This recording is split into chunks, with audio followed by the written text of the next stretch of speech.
Welcome to the SMB Community Podcast with your hosts, Amy Babinchak, James Kernan, and Carl Polachuk.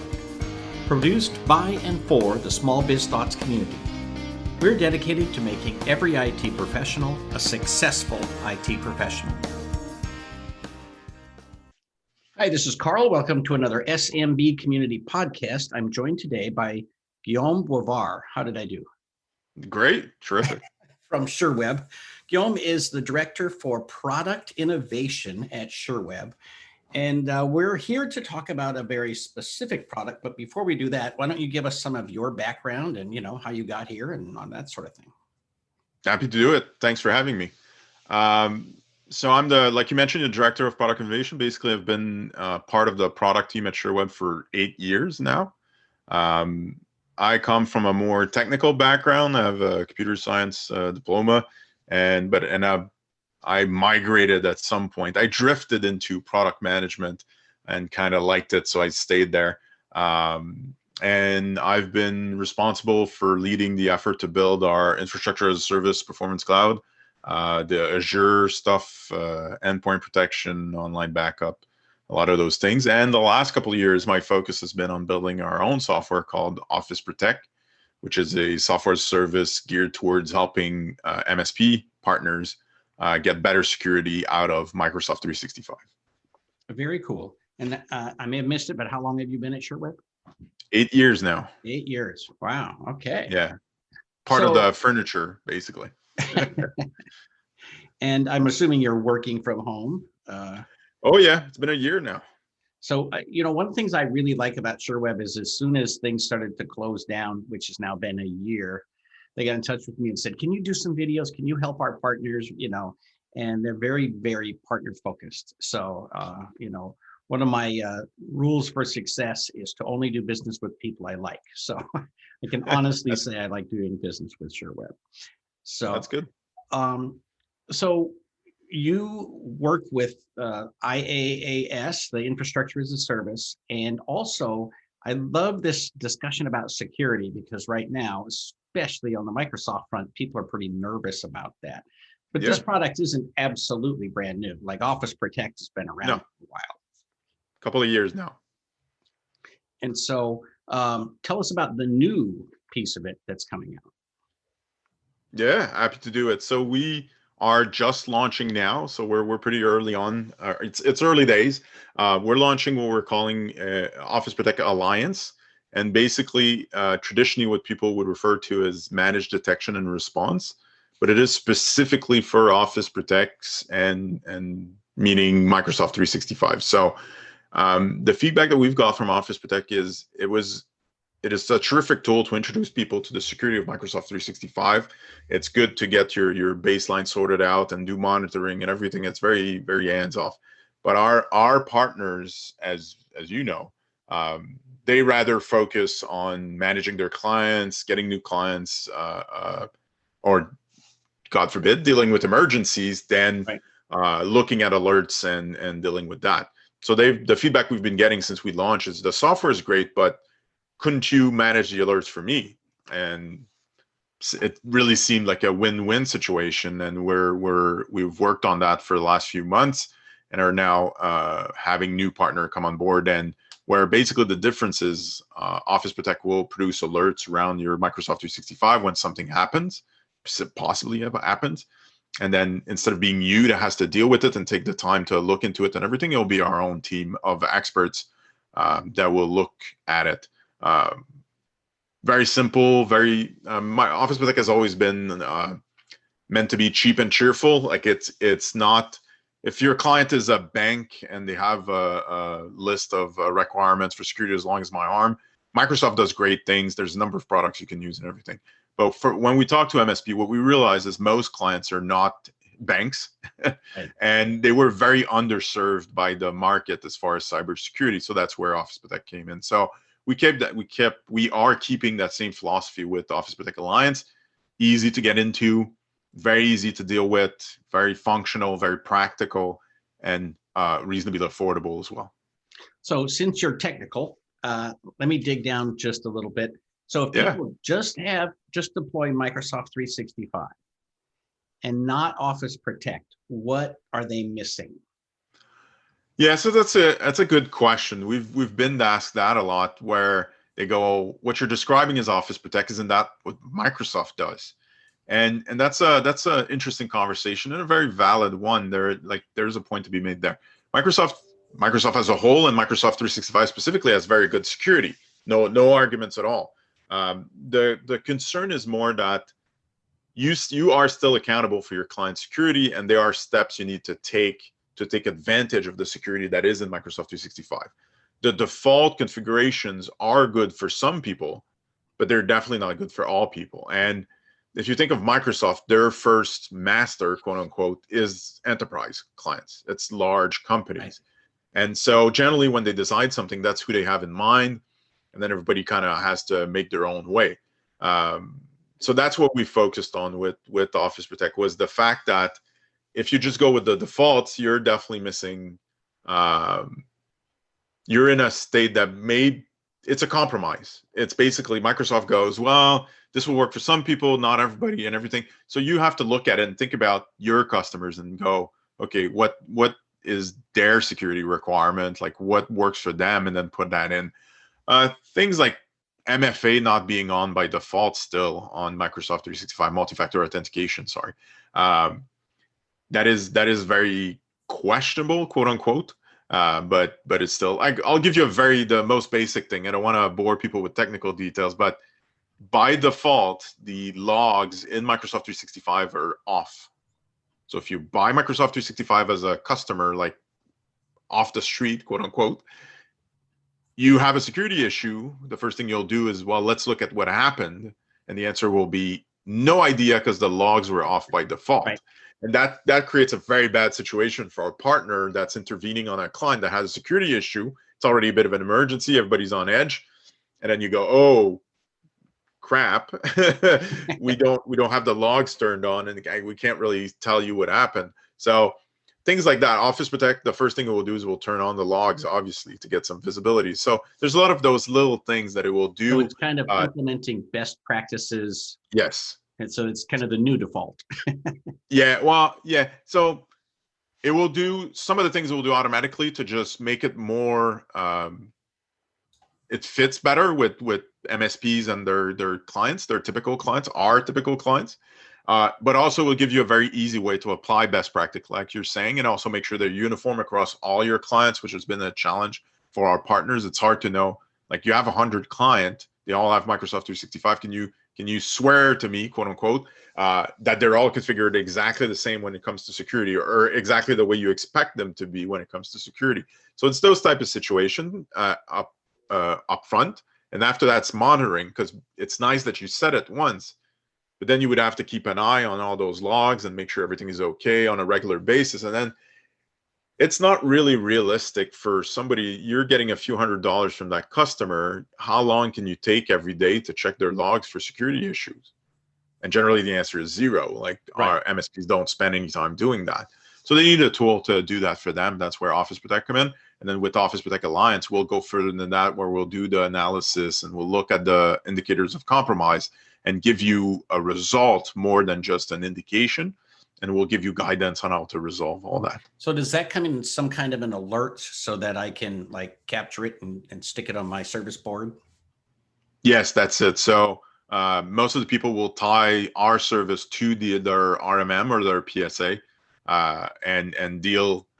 So without spending too much time on the product itself, it's really that we do the busy work, the verification, the things that don't really show up at your customer, but you still have to do. Somebody has to do it, but they don't realize that it's happening. And then you keep the money part. You keep the intervention. You keep talking to the customer, showing them the results. And I think that's the win-win situation. Like, we're happy to do the service for you. It's profitable for us because of scale. And then you keep the part that's important, which is if there's a security issue, knock on wood, you show up at your client with the answers and all the information, everything ready to go, and you do the part where they go, "Wow, you've saved the day," type of thing. So that's the Microsoft 365, and then the Office Protect is a layer on top of that sort of make some good settings, does some monitoring, and then what's the alliance piece, the newer part? Yeah. So normally with Office Protect, you as the partner would get the alerts and have to deal with them. Alliance is basically we get the alert, like humans at SureWeb get the alerts and deal with them. We'll do all the investigation. We'll prepare a case for you. We'll ask questions if it needs be, and we'll give you our conclusion and then our road to remediation. We'll take even some actions for you in a transparent fashion, so we won't show at your client, but if we need to suspend an account very quickly, we'll do that. But after that, you do the last mile. You do that last intervention with the customer. So it's really that service component, doing the investigation, documenting everything, providing you with guidance on the resolution. Right. So the last couple of years, you must have gone to sleep with many, many headaches due to all of the security stuff. Like, can they find one more thing wrong with the software? Sure. And these attacks, like, who knows what the next attack is that we're going to find out. It's been going on for 18 months and suddenly, and all you can hope is that it's somebody else's software. So that's the thing. All that? Yeah, that's the thing with Microsoft 365, where it's great. Like, don't get me wrong, it's such a powerful platform. And that's it is victim of its success, basically. The reason, technology always follows sort of the same pattern where something gets adopted because it's either good or very well marketed or both, which in the case of Microsoft 365, it's definitely both. Like, it's a great platform. People like it. They get a lot of value out of it. And Microsoft is doing a great job of selling it. And then it becomes their critical mass there. There's so many people there, a lot of valuable information. Basically, Microsoft 365 is the ERP of most small, medium businesses. Like, they don't have SAP like that. There's almost no way. They use Microsoft 365. Like, how many businesses have you seen that are run through Excel and Outlook? Most small businesses are. Maybe QuickBooks. I'll give a shout out to QuickBooks. But other than that, like, Microsoft 365 is such a core component. So it doesn't take, like, it's not a big leap of faith to believe me when I say it. That's why it becomes targeted. It's a business. Like, hacking is a business now. It's clearly a business. There's enterprises with hundreds of people in some countries that are specifically there to hack, and they'll target the most profitable platforms, and Microsoft 365 is it. There's statistics now. Most of the phishing emails are around Microsoft 365. Like, it's statistically proven to be the most targeted platform.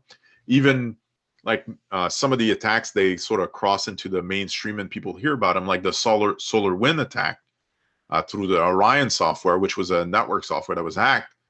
A lot of what was done using that hack was get access to the Microsoft 365 of the company that they hacked, which feels a little bit backwards to me as a longtime security person. You would think they would use Microsoft 365 to then get access to the network. But no, there's so much value in getting access to that Microsoft 365 that's what they're targeting. It's crazy. It's a connected system, so everybody can get access to it. It will always be targeted. Office Protect detected an attack where attackers basically took a long list of accounts that were broken into, not on Microsoft 365. Other databases were stolen. It's called the zero-day attack, and it was 225 million combinations of login and passwords that were stolen from databases around the internet. Wow. And basically, what we saw at Office Protect was somebody took that list, which was publicly available. I have that list personally for research.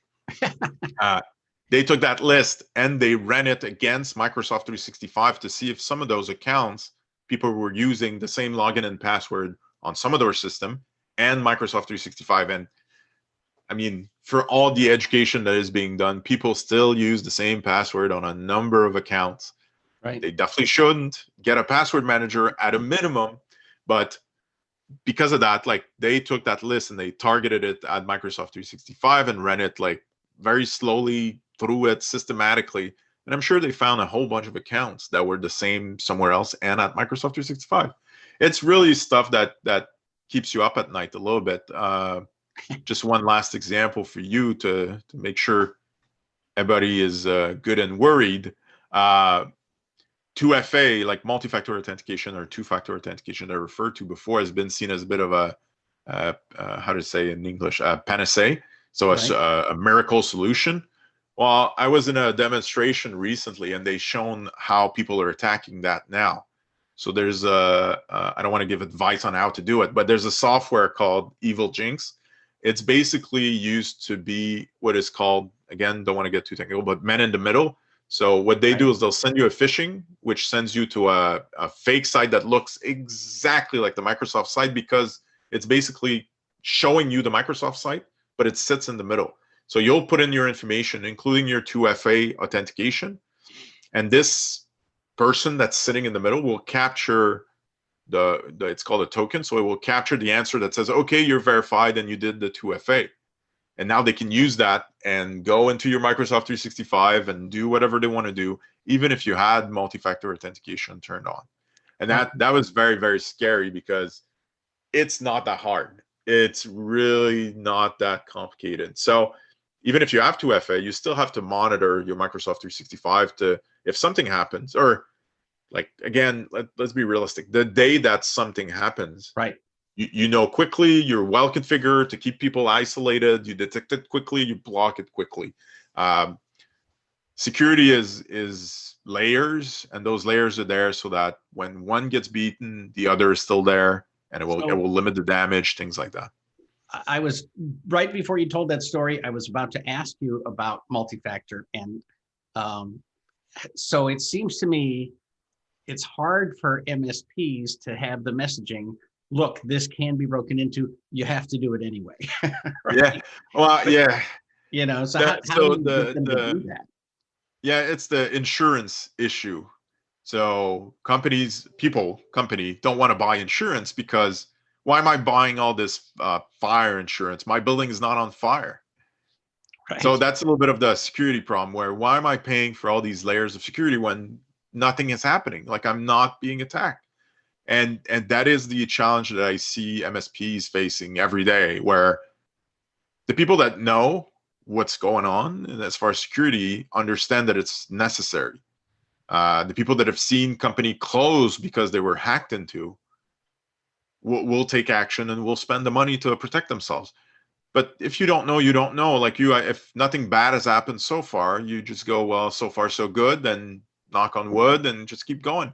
Right. And one of the problem with the message of most cybersecurity software provider, platform provider, is because they know, they seem to think it means that you have an unlimited budget, and if you don't do it, you're reckless or not managing your business correctly. I think you mentioned that SureWeb is very close to its partners and very centered. That's one of the things that I personally understand, and I think all of SureWeb understand, is there is a limit to the budget. There is a limit to the amount of things that they can do. At some point, they have to pick what they're doing, because they'll go, yeah, I understand they can break into MFA and everything, like, or things like that, but they'll go, I'm not going to become an unprofitable business that is super well protected. It makes no sense. So that was our one of our driving factor to do Office Protect, and now to do this alliance service, is that something is better than nothing, and you can do a lot with a little. Like, it's the 80-20 rule, where we feel Office Protect is 20% of the effort, 80% of the results. It's not perfect, but if somebody is telling you that they're selling you perfect security, run. Right, exactly. It doesn't exist. So you have to put layers in place, and you have to start somewhere. We take a very realistic approach to security, a very pragmatic approach, where right now you're not doing anything. Like, you only have Microsoft 365 and you trust Microsoft to do it for you. Start with something. And honestly, if they don't want to spend any money, we have documented everything that Office Protect does, and they can do it on their own for free. And it's on our blog. We have videos around it. It's not a secret. We're happy to share what you can do on your own for no money at all to improve your cybersecurity. Our bet is that you'll quickly come to the conclusion that it'd be nice if somebody else did it for you, be it generally a software or managed service. But you have to start somewhere, and everything that you do will be a positive towards being more secure. I've given this image to before, where cybersecurity is a little bit like being attacked by a bear in the woods with your friend. You don't have to outrun the bear. You just have to outrun your friend. Right. So there will always be attackers. They'll go after people, but basically they are, people say lazy, I say efficient. They'll go after whatever is easiest. Right. So you have to have enough protection so that they'll go to the next door that doesn't have the lock and the camera on it. It's kind of a depressing sort of philosophy. Like, I don't like it that much, but it's a reality. They'll keep coming after the lowest hanging fruit. You just want to make sure you're not it, and your clients are not always be a notch up from the lowest. So the other two things that have happened in the last couple of years is the emergence of governments with compliance and privacy and just layer after layer. And now there's a big push to use the CMMC standards for security. And also the insurance companies, which you sort of touched on, like, holy smokes, it's going to be very, very expensive to be an MSP. And I don't know about Canada, but in the US, the insurance rates are just skyrocketing. And so, is this something where if you say, look, I've invested in these things, you can go to your insurance company and say, please, put a lid on how much you're going to raise my rates? That's a great question, because it's a very hard question. I don't want to pretend that I'm a cyber insurance specialist. We have been looking at it, so it's interesting that you ask. There's two things that have come up from my research with cyber insurance. Let's say three. It's probably a good idea to look at it, and maybe you already have coverage in the insurance that you have now, so start there for sure. It makes sense to protect yourself. The second feedback that we've been getting from partners is that it is right now very problematic, meaning that it's very hard to get paid out on cyber insurance. Like, they'll push it, they'll sell it to you, but then I think it's because cyber insurance company are not that comfortable with the whole cyber world. It gets very tricky and all that. And then to answer your question more directly, generally they'll provide their own sets of requirements as far as what you need to do to be covered and limit those fees for the policy. The thing is, compliance and security are two different things. And also, cyber insurance or insurance provider are very large companies, and they have that very large company mindset when it comes to compliance and cybersecurity, which, as most of your listeners would know, doesn't really fit the reality of right. MSPs and small medium businesses. So I wish I had a clear answer, like, buy the SureWeb insurance. We don't have that yet, but it is something that's worth looking into. I would definitely talk to an insurance broker and make sure I get professional advice on that. Certainly, having a strong compliance structure, security structure would help. Interesting. Or I feel it's interesting. Maybe not. Well, you tell me. I was talking to a more modern security provider, insurance provider, and basically one of the ways that they were doing evaluation. So traditionally they do it the same way they've always done things, and they'll ask you a bunch of questions. You have to fill forms and everything and say, like, how you're doing security. One of the more modern one, basically what they were doing was scanning the web about your company to check what you do for cyber security. So they would look at IP reputation. But they would also do things like look at your LinkedIn employees, like employees that are on LinkedIn, see if you have titles around cybersecurity and things like that. And it would automatically build a big profile around you to say if you're a good company when it comes right. to cybersecurity or a bad company when it comes to cybersecurity. And I thought it was interesting. And with machine learning and big data and all the information that's out there, it has to be the way things will go in the future, where it's Funny more thing is, about. the bad guys are probably doing exactly the same thing. And Oh if yeah. you and if you don't have a presence that looks like you take security seriously, they're like, okay, I found an MSP we can target. Oh yeah, for sure. They'll scan your. I don't know if like the type of people that listen here would have done that, but if you look at your IP addresses that are on the internet and look at your logs, they are constantly being probed and attacked. Constantly. Like one of the things that Office Protect doesn't do is send you an alert every time somebody tries to log into your account and fail, because it'd be incessant noise, and that's the worst thing for a security system, is all that noise. But I'm just mentioning it so that people are conscious that you're being scanned all the time for vulnerabilities. People look at, like, do you have a WordPress that's not patched or things like that, like constantly. And that's why you need to have those automated system in place, because just looking at it is your head will spin a little bit. Right. Like you just need to have the systems in place. It's also a great reason why something like Alliance, I don't look at the logs every day. And so if I looked at it and saw, oh, there's 1,000 attempts to log in, I might freak out. And you guys are like, yeah, no. Yeah, we've seen it on other clients. It's this attack. You would see a pattern that is actually an attack, where that's right. I might not see that. Yeah, that's definitely the idea. One quick note on the business side of things. What we've seen from our partners is clients are looking for cybersecurity help. Like they are being told either by their insurance or for a compliance requirement by the government, they have to get into it. Or it's those big attacks that get into the public consciousness, like the SolarWinds one. Equifax was a good example of what everybody heard of. And if you can't provide it, they'll find another provider that can.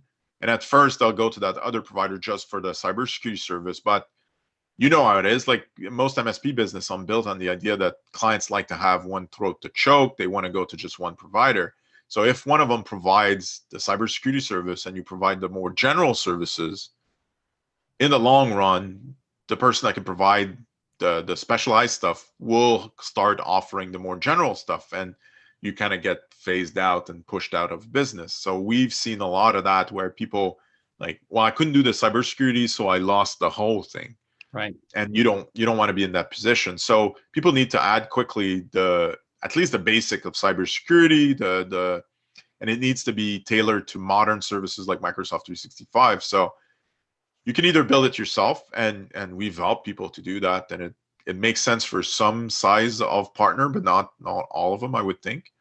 Or you just go to a provider like SureWeb that just has it in place. It's their specialty. They'll some of the stuff you don't want to deal with is 24/7 coverage. Like we'll look at your alerts middle of the night, even if they're false positive or something, we'll look at it and we'll make that determination. Right. So 24/7. And then Microsoft changes all the time. Believe me, if you talk to the team that built the software, the Office Protect software, they're a big fan of Microsoft and the change that they implement all the time.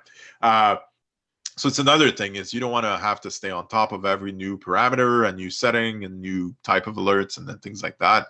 So it's all those things that make it so much more practical to just go to somebody and like do all that tedious stuff, like do the things that require a lot of time, doesn't have a lot of visibility with the customer, and just help me to look good.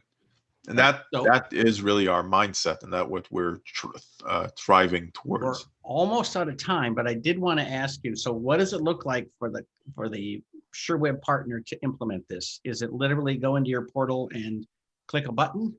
And so that's a great question. I'm glad you're asking, because it's been a big part of our work is to make that as easy as possible.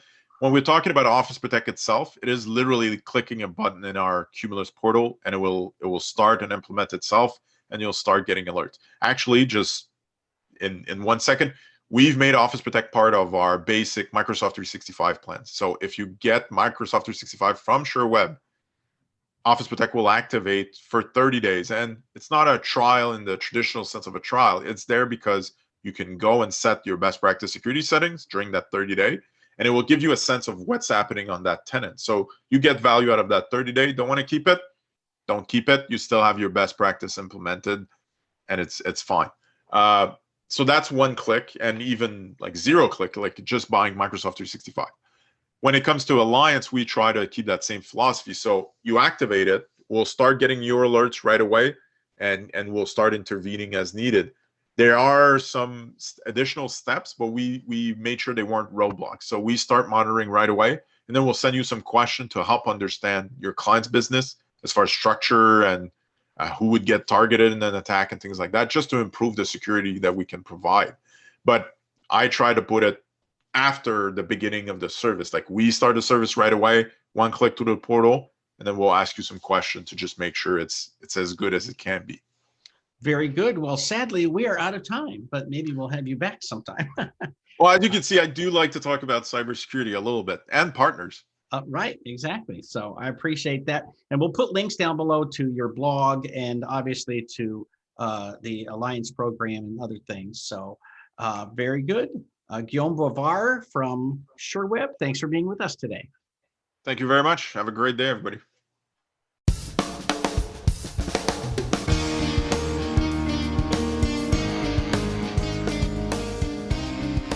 Thank you for tuning in to the SMB Community Podcast. If you found this useful, interesting, or fun, please subscribe, share with your friends, and give us a thumbs up on your favorite social media. Please check out the show notes at smbcommunitypodcast.com and give us your feedback.